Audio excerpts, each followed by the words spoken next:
to work. When you've got type 1 diabetes, you can't make any insulin at all. If you've got type 2 diabetes, it's a bit different. The insulin you make either can't work effectively or you can't produce enough of it. In both types of diabetes, because glucose can't get into your cells, it begins to build up in your blood. And too much glucose in your blood causes a lot of different problems. To begin with, it leads to diabetes symptoms like having a wee loss, being incredibly thirsty and feeling very tired. You may also lose weight with infections like thrush or suffer swelling in wounds. Over a long period, someone will experience these complications. If you've got diabetes, you can find lots of information and support about living with it using our website and helpline. As well as campaigning for everyone with diabetes to get the right care, Diabetes UK fund research into all types of diabetes so we can develop new treatments and one day find a cure. You can find out more about type 1 and type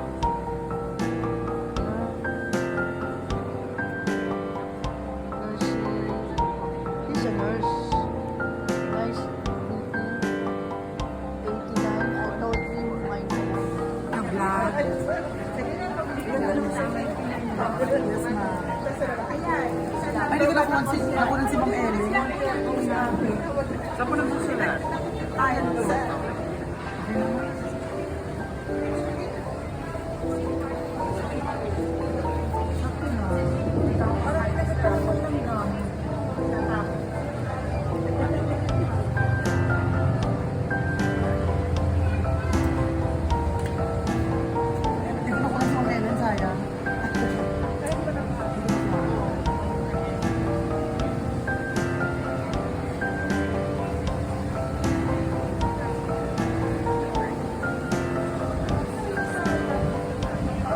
To as blood sugar. Too much sugar in the blood can cause serious, sometimes life-threatening health problems. There are two types of chronic diabetic conditions: type 1 diabetes and type 2 diabetes. Pregnant women may acquire a transient form of the disease called gestational diabetes, which usually resolves after the birth of the baby. Pre-diabetes is when the blood sugar level is at the borderline, higher than normal, but lower than diabetics. Pre-diabetes may or may not progress to diabetes. During food digestion, carbohydrates, or carbs, break down into glucose, which is carried by the bloodstream to various organs of the body. Insulin is a hormone produced by beta cells of the pancreas and is necessary for glucose intake by target cells. In healthy people, beta cells of the pancreas produce insulin. Insulin binds to its receptors on target cells and induces glucose intake.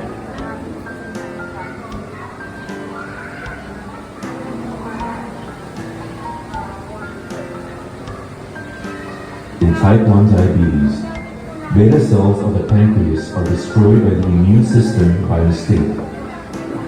The reason why this happens is unclear, but genetic factors are believed to play a major role. Insulin production is reduced. Less insulin binds to its receptor on target cells. Less glucose is taken into the cells. More glucose stays in the blood. Type 1 is characterized by early onset. Symptoms commonly start suddenly and before the age of 20. Type 1 diabetes is normally managed with insulin injection. Type 1 diabetics are therefore insulin dependent.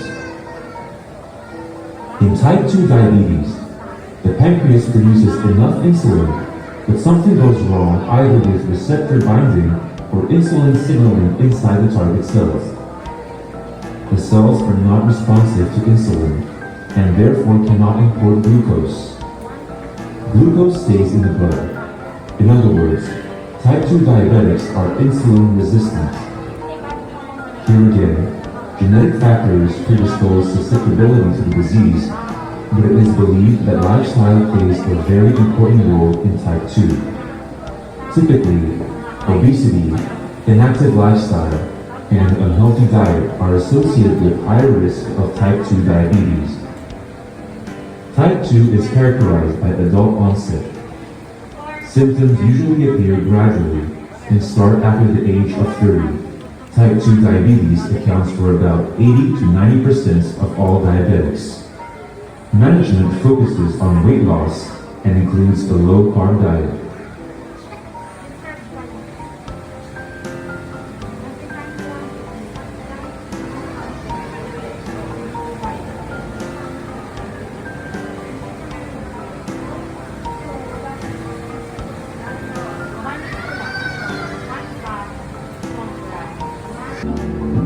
To begin with, it leads to diabetes symptoms like having to wee a lot, being incredibly thirsty and feeling very tired. You may also lose weight, get infections like thrush, or suffer from slow healing wounds. Over a long period of time, high glucose levels in your blood can seriously damage your heart, your eyes, your feet, and your kidneys. These are known as the complications of diabetes. But with the right treatment and care, people can live a healthy life. And there's much less risk that someone will experience these complications. If you've got diabetes, you can find lots of information and support, and I'm living with it using our website and helpline. As well as campaigning for everyone with diabetes to get the right care, Diabetes UK fund research into all types of diabetes, so we can develop new treatments and one day find a cure. You can find out more about type 1 and type 2 diabetes and how they're treated in our next videos. Ibig sabihin, isang batch kayo ng mga nagtitrain, ikaw yung pinakamalupit sa grupo na yun. Kaya ikaw magawa ka di ba? Tapos, nag-ano rin siya, isa rin siyang occupational medicine specialist, at saka nag-further studies pa to become a diabetologist. This is a further specialization, zeroing in talaga on diabetes. And Reggie for the introduction and also inviting me here dito sa program. This is a very nice program na to help involve with the community.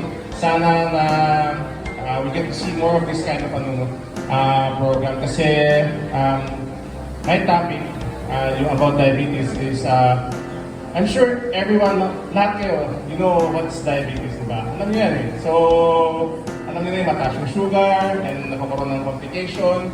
So, yung pinaka-objective ko lang talaga today is just to give you an overview on what's diabetes all about, ano yung mga complications niya, how we manage that, in a way na i-simplify ko na talaga yung lecture so that you would understand or you would have a further knowledge kung ano talaga yung diabetes. Alright, so next slide please. So, konting definition, no? So, very simple lang. Diabetes is a disease. It's a lifestyle disease. Wherein usually, pag tumataas yung sugar, I heard kanina sa free check ng sugar, sobrang mataas yung mga blood level. So, pag laging mataas yung sugar, there's a certain range that we follow. Pag laging over that, okay, so, define first. Siguro you have heard about type 1, diabetes, and type 2. So yung type 1 is what we call yung before that definition is insulin dependent, isa naman non-insulin dependent. So nangyayari kasi sa type 1 kasi, ito yung insulin na kaya nakikita sa mga bata. Okay, sa mga bata, where they were diagnosed na bata pa lang prone to infection, namamaya, nagkanang-kain, mga ganun. So, those are things na pag nakikita ng mga parents, pag tuwing second nila, nakikita na direct na pa rin mga bata. So, ito yung inborn pa lang. Inborn pa lang, when they were born, kasi we need the insulin. Insulin is one hormone na sinisikret sa katawan natin to absorb the sugar para magagamit yung katawan. So, sa type 1, halos wala na, yung bata pa lang. Kaya pagkaramihan, iba dito na mamatay early, mga bata, pag hindi early na diagnose yung type 1. Okay? So type 2, ito yung common sa atin, karamihan ng mga adult population ng Philippines. So ito yung type 2 na sabi nila na inherited, acquired, meaning to say acquired na kasi sa lifestyle nila, hindi maganda yung lifestyle, kulang ng exercise, grabe sa pagkain, grabe sa diet. So, na-induce yung diabetes dun sa mga tao. So, nandito tayo, damihan ng combination is type 2, nandito tayo. So, ito yung non-insulin dependent. So, meaning ito, ang insulin that is being secreted sa katawan ay meron pa pero diminished, not enough to support ang function ng katawan natin. Alright. Balik tayo dito. Right? So, in this slide, just to show you already, no? Obviously, those things using clinic, tapos, ano po, may mga verifications. So, it was some symptoms na actually very vigilant. Okay, so kaya mga parents dito, yung mga anak, so yung mga lola, nakapito yung mga kapulo, napansin mo, parang hindi ko naman to. No? So, parang, ang tinatawag dyan is yung mga pansin sa mga pasyente, yung nakasakit ng bata. Sa kanila, gusto ko na tapos namin na mga infections,